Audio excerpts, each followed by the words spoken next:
Au sommaire, les travaux de réhabilitation du bureau communal de Fungurumé évoluent à pas de géant. Un bâtiment moderne répondant aux normes standards fera très bientôt la fierté de cette cité, a confirmé le bourgmestre que vous aurez à suivre dans ce journal.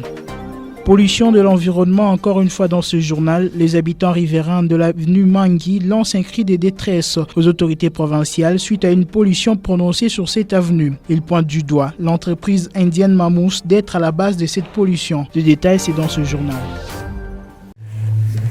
Mesdames, Messieurs, bienvenue dans ce journal.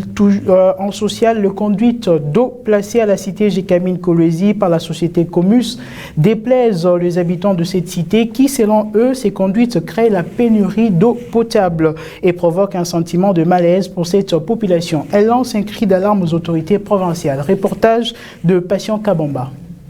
L'eau, c'est la vie et pourtant, ces denrées rares continuent à faire parler d'elles. Les habitants de la cité Gécamine Kolwezi déplorent le fait que l'entreprise Comus ait placé des tuyaux, mais qui ne permet pas une bonne abdiction de l'eau comme l'expliquent ses habitants. Le problème de l'eau. Les Chinois ont détruit notre pompage qui nous servait d'approvisionnement. Ils ont construit cela du côté d'Ejka. C'est pourquoi nous souffrons. Soit qu'ils trouvent de tuyaux pour qu'on ait de l'eau.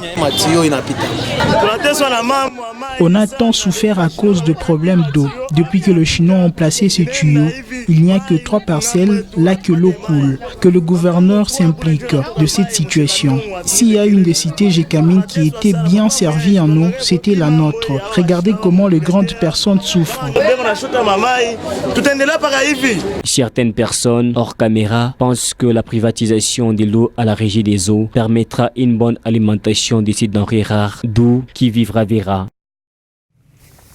Rendons-nous à 100 km de la ville de Kolwezi, plus précisément à Fungurumé. Les travaux de réhabilitation du bureau communal de Fungurumé avancent à pas de géant. Ce bâtiment aura 9 bureaux et son inauguration, c'est dans le jour à suivre. C'est ce qui confirme le Christian Mukongo au micro de Mikantenga. Suivez. Au commencement, ce n'était qu'une étendue ou un dessin sur carte. Même le port pouvait y trouver plaisir. C'est un grand travail d'art et de patience, étendu sur plusieurs mois, qui brique après brique, s'est destiné à donner un bureau communal digne de son nom à Fungurumé. Devant les yeux de filles et fils de Fungurumé, le chantier progresse pas à pas. Les travaux tels que vous les avez vus, ils s'effectuent très bien. Sauf qu'on a connu un petit retard par rapport à l'entreprise qui nous a dit qu'elle avait passé commande des matériaux qui sont venus de l'étranger. Alors ces conteneurs qui contiennent ces matériaux, ils nous ont dit depuis hier qu'ils sont déjà arrivés. Et je crois incessamment, au courant de cette semaine, peut-être début semaine prochaine, les 3 conteneurs seront ici et les travaux vont accélérer pour les travaux de finissage. Un bâtiment moderne, raffiné et saisissant de 8 bureaux que Fungurumé n'avait jamais bénéficié. Le temps présent et le siècle à venir en témoigneront. Dans les 2 mois qui suivent, ces bureaux seront prêts. Une telle œuvre incomparable restera gravée dans le marbre et dans l'amour pour le fils et fils de Fungurumé qui petit à petit sont en train de goûter aux fruits de la redevance minière.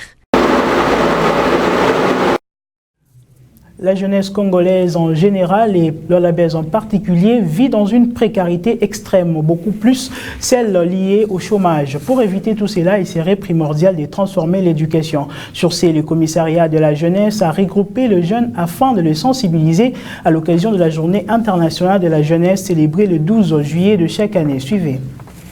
Les membres du gouvernement provincial et les jeunes du Lualaba sont au centre de négoce en construction. Ce n'est pas une habitude de le voir eux tous réunis sur ces chantiers. La journée internationale de la jeunesse est la plus grande raison de cette foule. Une occasion pour le président du conseil de la jeunesse au Lualaba de relever de vrais problèmes de la jeunesse lualabaise notamment. De toutes les aspirations par rapport au monde du travail, mais ceci se heurte aux multiples obstacles à savoir. Nombreux vivent dans la précarité car n'ayant pas eu d'expérience scolaire.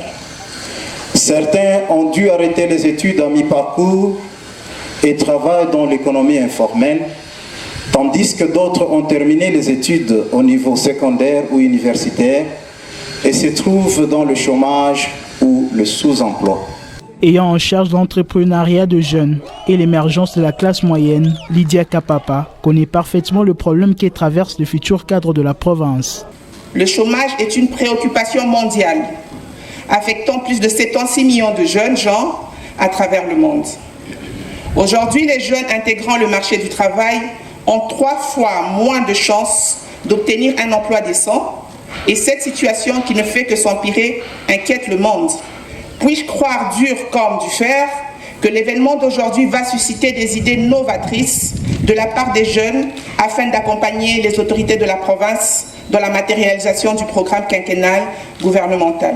Face au thème « Transformer l'éducation », les jeunes devront être dotés de moyens pour l'accès à l'éducation. L'accès à l'éducation inclusive et équitable peut aider à doter des jeunes des outils nécessaires pour développer des solutions innovantes aux problèmes de notre société. La Journée internationale de la jeunesse devra être un nouveau départ pour l'émergence et l'événement d'une journée pareille permettra le développement de la province du Lualaba. En culture, une séance d'identification des différents intervenants agricoles de terrain de la ville de Kolwezi et ses environs s'est tenue ce lundi 12 août 2019 dans la salle polyvalente Marguerite en commune de Manika par le ministère provincial de l'Agriculture, Pêche, Élevage et Développement. Suivez. Membres de la société civile, membres des associations et autres structures œuvrant dans le domaine de l'agriculture, pêche et élevage ont répondu présent à cette réunion. Identifier, connaître les intervenants agricoles et avoir la cartographie du Lualaba est l'objectif de ces assises. Pour aujourd'hui, j'étais là, c'est pour le lancement de l'identification de tous les agriculteurs. Vous savez que je venais de prendre le ministère. Jusque-là, je n'ai pas la cartographie. Je ne sais pas qui fait quoi, mais je sais seulement qu'il y a des agriculteurs, qu'il y a des pêcheurs, qu'il y a des éleveurs. Mais il me fallait cette séance de travail afin que je puisse savoir qui fait quoi et les identifier, leur nombre de superficies et voir à la longue ce qu'on pourra faire avec tous ces collaborateurs, puisque pour moi ce sont des partenaires directs. Satisfait pour cette réunion, quelques participants ont saisi l'occasion pour lancer un appel à d'autres agriculteurs de s'identifier. Nous remercions l'initiative de Madame la Ministre. C'est la première fois qu'on ici et c'était notre souhait. Parce que, comme elle a dit, on doit savoir qui fait quoi. On doit connaître les superficies arables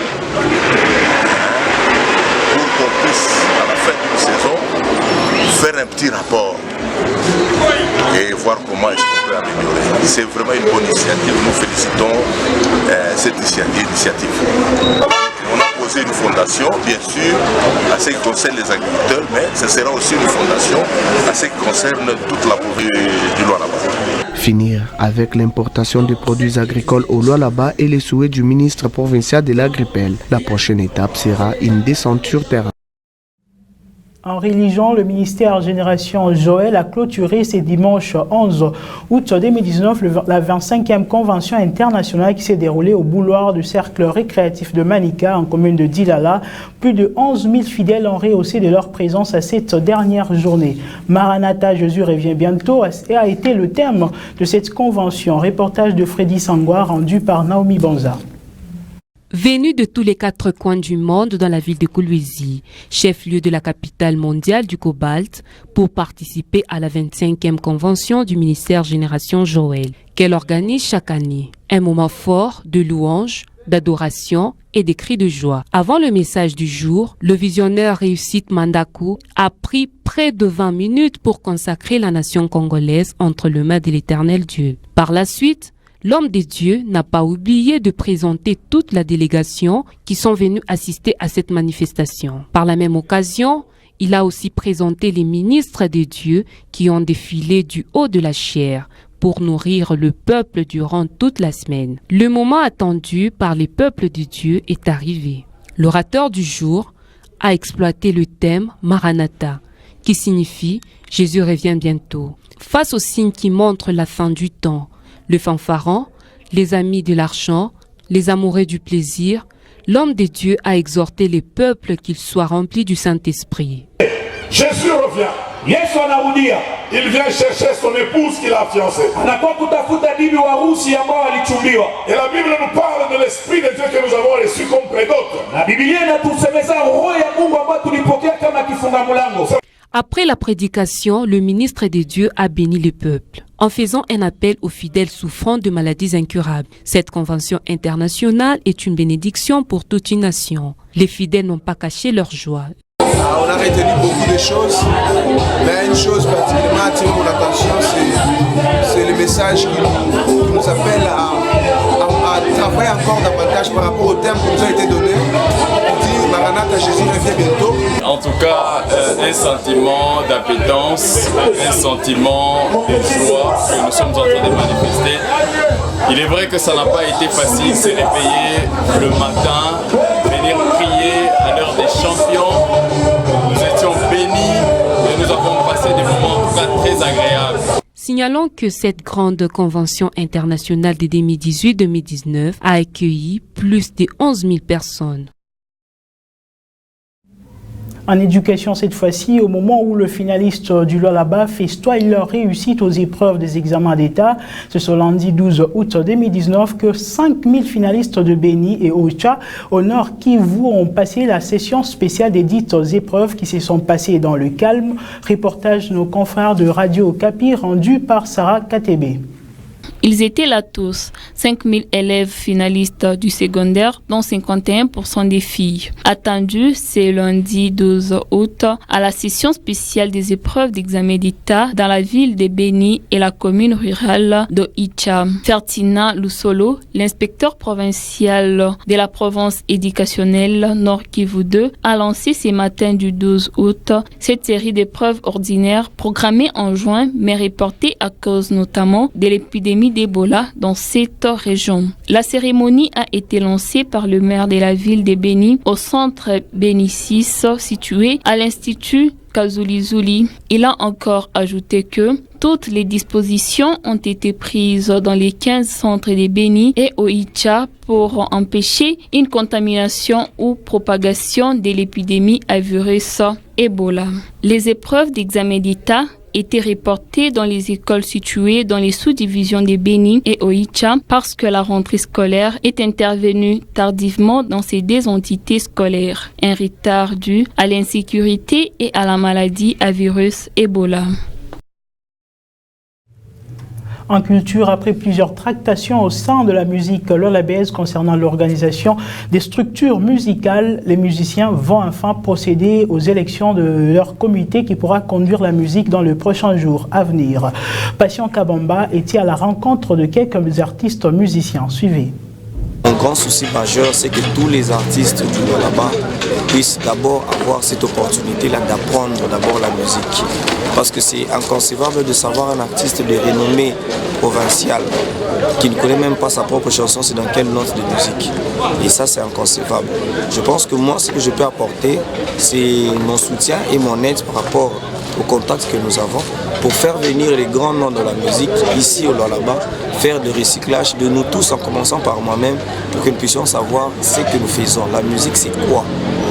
La musique, ce n'est pas seulement entrer aujourd'hui en studio, faire un single ou je ne sais pas moi quoi, et puis ensuite lancer. Non, je dois connaître un artiste, doit savoir comment se tenir sur le podium, un artiste doit savoir comment parler à son public, un artiste doit savoir comment gérer les notes musicales, un artiste doit savoir comment gérer son orchestre, et tout ça, ça s'apprend. Je ne pense pas, mais je sais que depuis que nous avions commencé notre scheme, il y a toujours d'autres artistes qui doutent encore sur l'organisation. Je tiens juste à les informer et puis à leur demander d'intégrer à Skim parce que c'est vraiment il est structuré pour itatupatia occasion ya pour retrouver valeur yetu parce que le ministre nous a dit on doit vraiment avoir pas qu'association moya au niveau déjà provincial. Nous sommes obligés, tous les musiciens, tous ceux qui se disent musiciens, ils doivent toujours intégrer à Skim. dû à intérêt. Pour ce qui est de l'intérêt des artistes musiciens, je dois voter une personne qui doit propulser notre musique. Moi, je ne peux pas voter quelqu'un qui se promène avec le sceau pour signer. Or, nous devons permettre à la jeunesse à venir de se retrouver aussi dans la musique. Toujours en culture, cette fois-ci une information en brève. Victime d'un accident de moto dans la nuit du dimanche 11 au lundi 12 août à Abidjan, l'artiste ivoirien Ange Didier Huon alias Didier Arafat est mort de suite de ses blessures dans une clinique d'Abidjan selon plusieurs sources officielles ivoiriennes dont Maurice Bandama, le ministre ivoirien de la Culture. La star au coupé décalé bien sûr est décédée lundi 12 août à la polyclinique de Plateau à Abidjan. C'est après un accident grave de la route. Sa moto a percuté une voiture conduite par une journaliste de Radio Côte d'Ivoire. Poursuivons encore ce journal, cette fois-ci encore avec une brève en social. La pollution de l'environnement est devenue maître mot dans plusieurs quartiers de Kolwezi. Cette fois-ci, ce sont les habitants de Kamanyola, j'y arrive, qui sont montés au créneau et ont demandé aux autorités provinciales de trouver des solutions idoines par rapport à la pollution de l'environnement. Pour eux, ils pointent du doigt l'entreprise